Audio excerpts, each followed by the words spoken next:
Yesu nashimye mubanje mumera amasi umupapa wa hano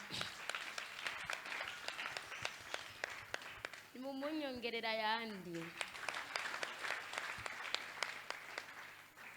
je nukuri sinari nzi yuko no musi mbyuka ndi muzima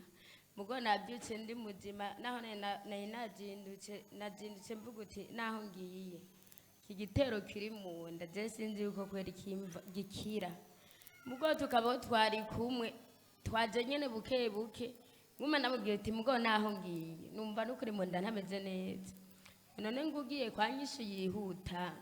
ngo genda uri kuridoga ngo ntuva wakize nukuri kuva aho urya muvyeyi papa wacu ankoreyeko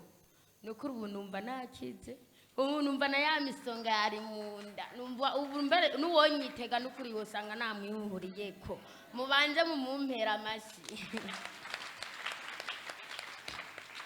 hanyuma ikindi shimiye Imana je nukuri nadandaza nkabura n'igihumbi ntahana mugo kuva aho ntanguriye nukuri kuzira ngaha naho ndangura imicungwe y'ibihumbi 2 simbura ko n'amajana 5 naho ndangura y'amajana 5 simbura ko basi n'amajana 2 mugo kari nyambara abadayimoni nyamba byari byagenze gute kandi kare nadandaza nkunguka n'umugabo wanje akambaje ati none ngo ubu bimeze gute ngo kumbona wasubiye inyuma